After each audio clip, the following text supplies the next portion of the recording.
I had a lot of weird misconceptions about college before freshman year.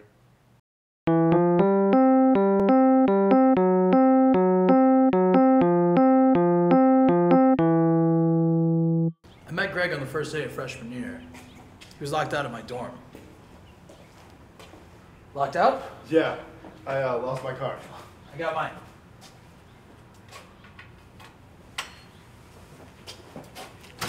Thanks. Oh yeah, no problem. You live on this floor? Yeah, just down the hall. Cool. Great. Maxwell. Maxwell. Fancy name.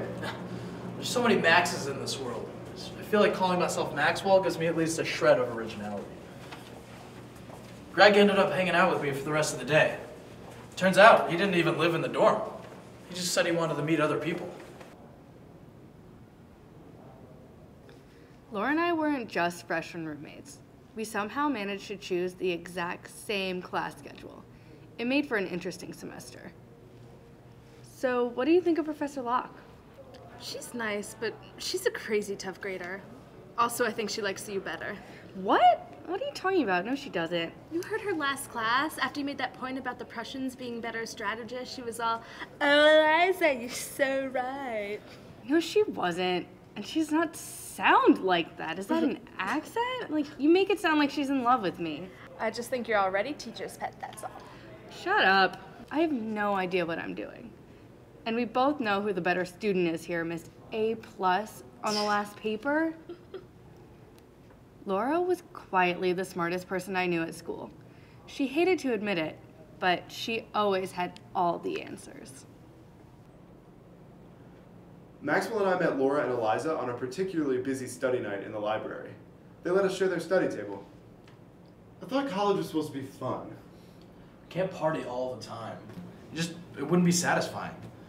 Especially if we didn't have this horrible experience of studying to compare it to.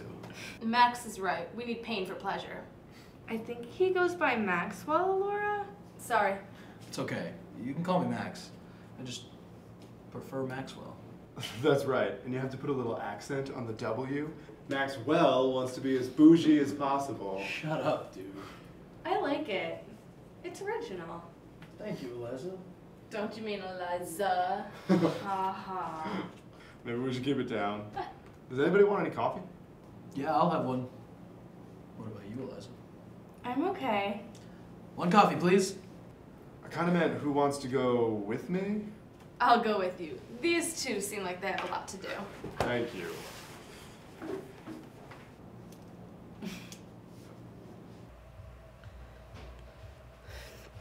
Maxwell and I started dating halfway through sophomore year.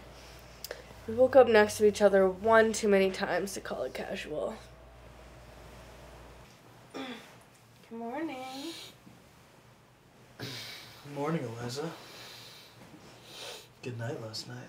You were drunk. You were drunk. Max? Yes. Friday. What?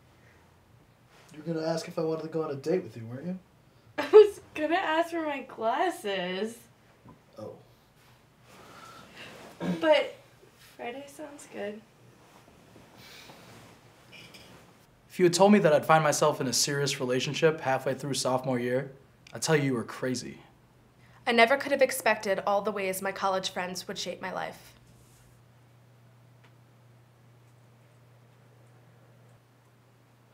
Laura and I talked a lot over the years. We had more in common than the relationship our best friends were in. Do you think we'll all be friends in 5 years? You're kidding me, right? What? That's a bit of a heavy question for a Friday. Or ever, don't you think? I'm serious. It's not really something I worry about. Think of it as a thought experiment then. Okay, well, I guess it all depends on where we go from here. Grad school, jobs, foreign countries, home, you know? What do you think?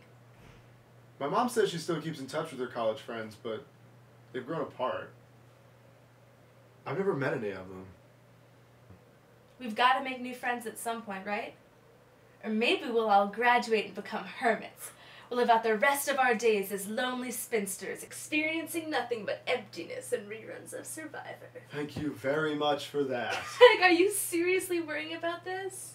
We're juniors. And we'll be seniors before we know it. Yeah, badass seniors. and they'll graduate as badass, overeducated members of the workforce. There are a lot more important things to worry about than growing up. Like what? Let's consider the potential collapse of the American economy, shall we?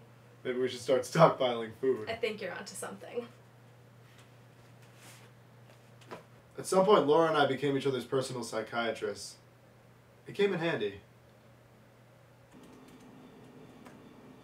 The night Eliza and Maxwell officially broke up, I was trying to revise my senior thesis. Coming.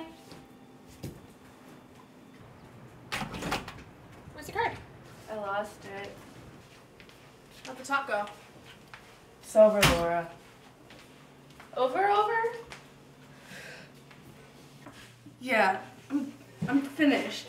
I'm done with his stupid hats and his stupid excuses and his stupid friends. Are you okay? Do I look okay? No, I'm not okay. Oh, Eliza. I made some soda bread earlier. You want some? And some tea? Yeah, that sounds good. It's gonna be one of those nights. I think so. I didn't get to finish revising my thesis.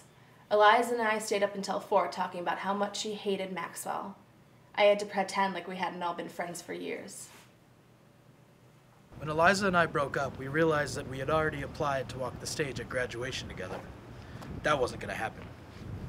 You have to walk with Eliza. But Laura and I were gonna walk together. Are you kidding me? Who's Laura gonna walk with then? She'll walk with me. We'll just switch.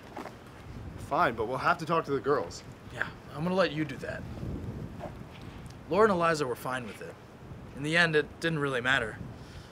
Laura and I ended up walking directly in front of Greg and Eliza. A lot of my college experiences have the tendency of sneaking up on me, especially those in the beginning and the end. We all helped each other pack up to leave. Maxwell and I had one last conversation before we left. Laura and I gave ourselves 1 year to try and find jobs before we would start our business together. Eliza and Maxwell promised Greg they'd call him once a month. I made him promise me he'd help clean our new apartment. I think I cried the most. I wasn't sad, just surprised. The future looked okay.